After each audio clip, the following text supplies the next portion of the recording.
Selamat datang Bapak Ibu ya di Batu Pandang Ratapandang. Gimana kesannya? Dingin? Iya. Apa yang lihat tadi? Telaga ya, sama kabut ya. Jadi Bapak Ibu, untuk Batu Pandang Ratapandang ini sendiri adalah salah satu destinasi di kawasan dataran tinggi Dieng yang favorit. Karena kita melihat tadi di bawah kita ada dua telaga. Itu Telaga Warna sama Telaga Pengilon. Telaga Warna sendiri adalah bekasan dari kawah sebenarnya. Dia akan menimbulkan beberapa warna karena adanya aktivitasnya dari gangga-gangga yang ada di ini sama pencahayaan matahari. Itu biasanya ada merah, ada hijau, ada biru, ada kuning. Tapi untuk warna dasar hijau sekarang ini.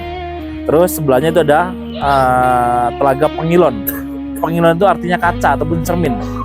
Jadi telaga itu sangat tenang airnya. Kalau pas pagi hari kita bisa untuk bercermin, ya. Kelihatan bayangannya langsung.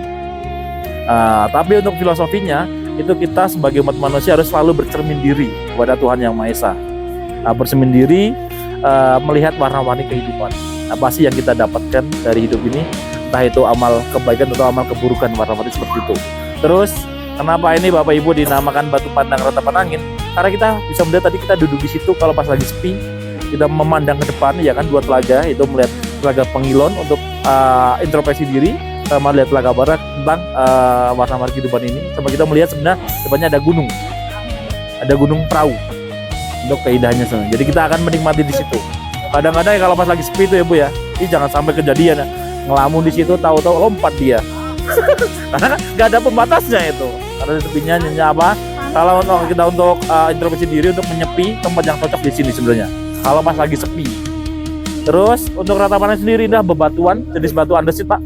Sisa letusan dari gunung berapi, yaitu Gunung Pakuwojo.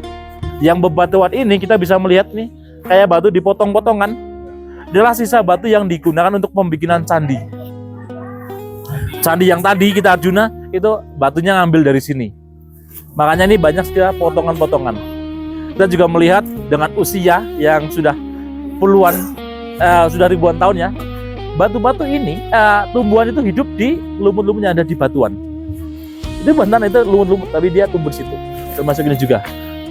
Ya kan nggak ada tanya ini batu semua, tapi dia bisa tumbuh segede itu. Terus batu-batu ini juga dia mengandung lubang-lubang.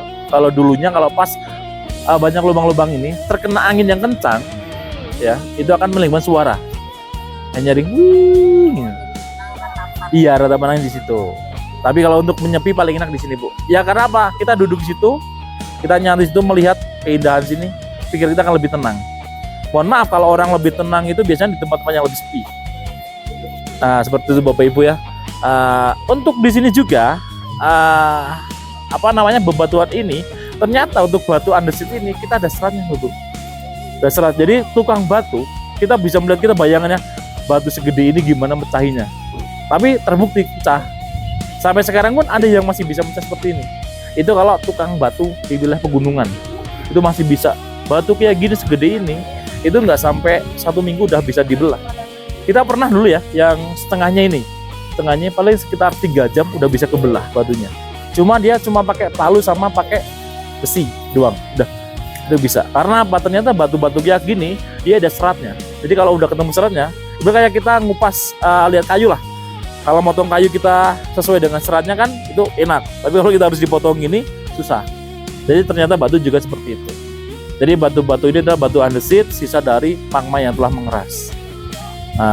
Untuk candi-candi di wilayah Tanah Jawa, khususnya di wilayah Jawa Tengah, itu kebanyakan menggunakan batu ini karena kita material paling banyak adalah bebatuan andesit, termasuk Borobudur, Prambanan, ya kan, Candi Gedung Songo, terus candi kawasan dataran tinggi Dieng.